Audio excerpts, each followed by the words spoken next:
Ladies and gents, welcome back. Conflict of interest does not seem to be an issue for our government here in Canada. Not that it's not an issue, it just doesn't seem to be an issue for them. We're getting this news from True North here. Chrystia Freeland to attend WEF, that's the World Economic Forum annual meeting in Davos. If you don't know who the World Economic Forum is, they're a lobby group that lobbies governments in order to, well, have their agenda met. Now, the founder of the World Economic Forum has claimed that he has infiltrated the cabinets of many countries around the world in order to, peddle his interests. And this would be against the interests of the democratically elected government and the actual constituents, the people that their members are supposed to be representing. Anyhow, Deputy Prime Minister Chrystia Freeland will be attending the World Economic Forum's annual meeting. The global organization is hosting its 2023 annual meeting in the Swiss mountain town of Davos next week. The conference theme is cooperation in a fragmented world. We have fragmented the world. Now we need to find a way to cooperate within it, which the World Economic Forum says is necessary given the sheer number of ongoing crises facing the world right now. I wonder where those crises had their origins from. Freeland has attended Davos several times and sits on the World Economic Forum's Board of Trustees. If it's not clear yet, Freeland will be speaking. She does not attend the WEF's She didn't attend last year's meeting, but she spoke on a panel about implementing stakeholder capitalism at the 2021 event, which was virtually held. Stakeholder capitalism, that's an interesting one.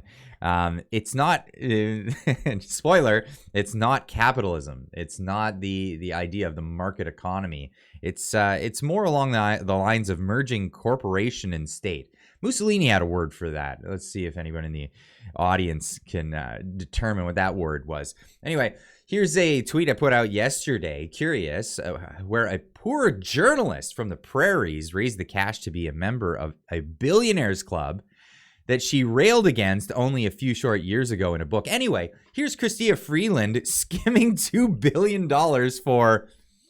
well, we don't know. Watch Chrystia Freeland get busted for skimming $2 billion of taxpayer money to invest in a company that doesn't even exist. One can only speculate which of her friends the funds were for. Thankfully, the senator was very clearly demonstrates how BS doesn't always baffle brains. Division 1 on the Canada Growth Fund. And I have some concerns about that section of the bill. It's going to provide $2 billion to you as minister to buy shares in a corporation which does not exist. There's no legislation which tells us anything about this yet to be created corporation. We don't know anything about the composition of the board or even whether there will be a board. There's nothing to tell us about the financial controls that will be exercised over the $2 billion. And there's nothing to indicate what the governance structure is going to be. And equally concerning, there's a section there in that part of the bill that says that the $2 billion isn't the most that's going to be paid out. It leaves it quite open that there could be future monies coming out of the Consolidated Revenue Fund, and there's no limit on it.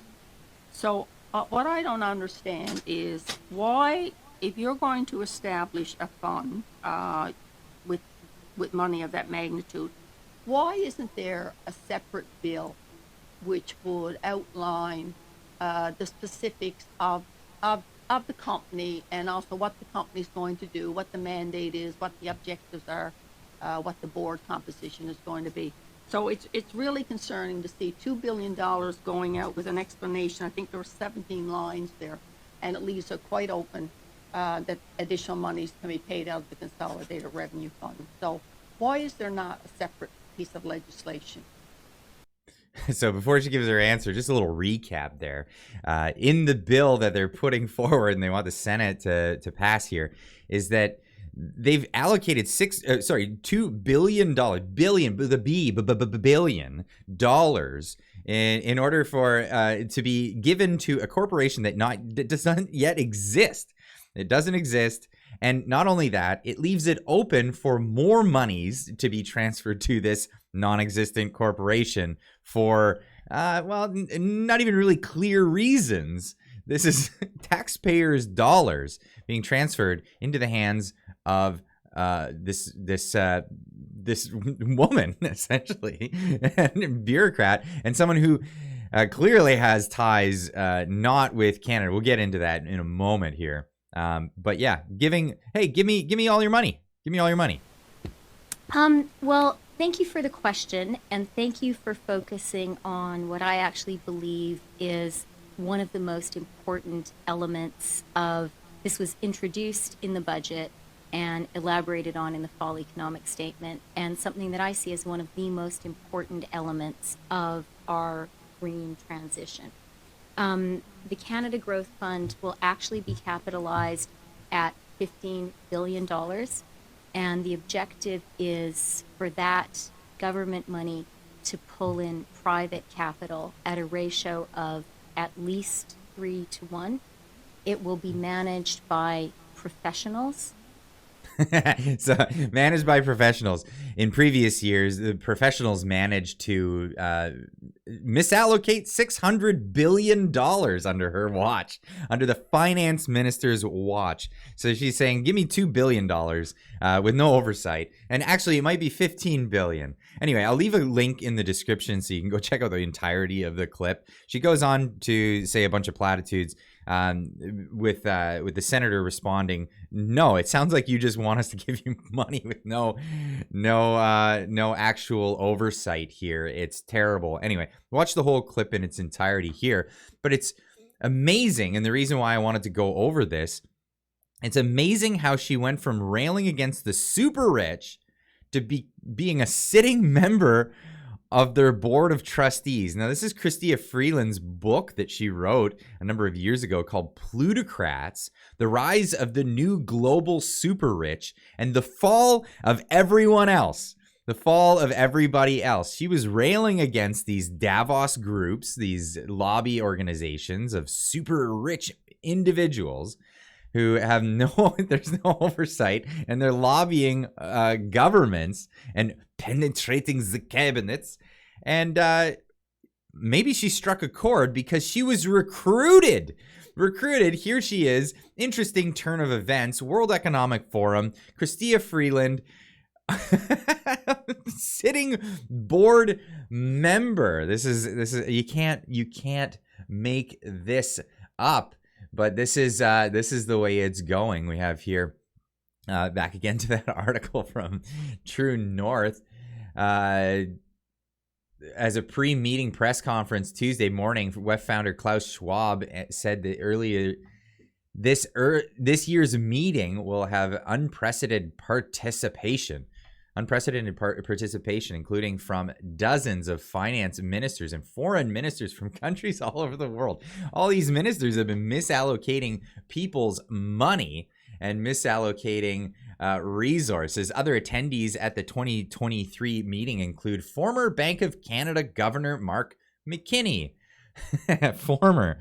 The one right now isn't doing such a hot job. I wonder why they didn't get an invite.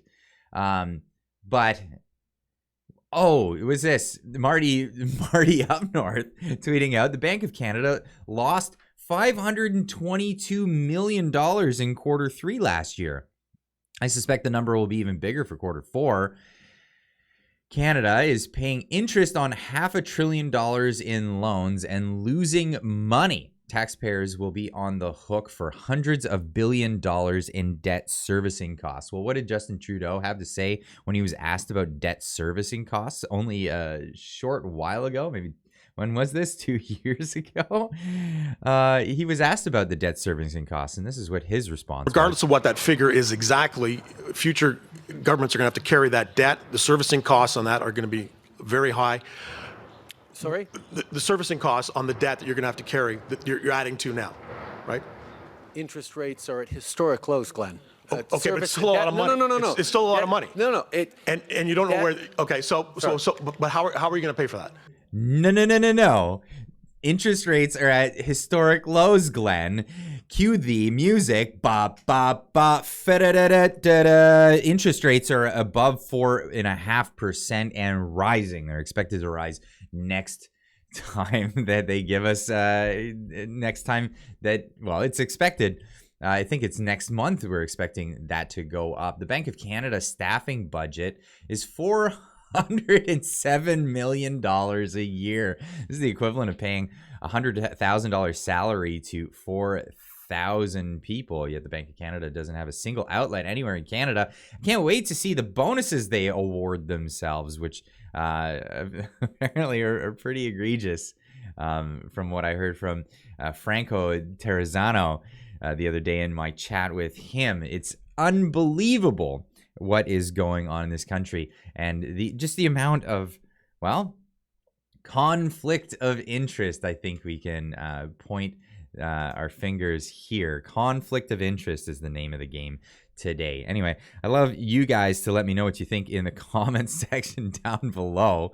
What do you think about conflicts of interest? There are written things of conflict of interest. It's been brought up a bunch about, well, the World Economic Forum, of course, has been brought up several times in Parliament. And, well, people have bringing up the fact that Chrystia Freeland sits on the board of trustees of a lobby group, an anti-democratic, I would argue, lobby group, which claims to have penetrated the cabinets of countries around the world to inject their ideas instead of the ideas of the representation of the public, which is why we have members of parliament in the first place. Anyway, let me know in the comments down below what you think. Check out the articles and the videos that I put in the description as well. Go click those and check them out for yourself. We'll see you in the next one. Keep on trucking.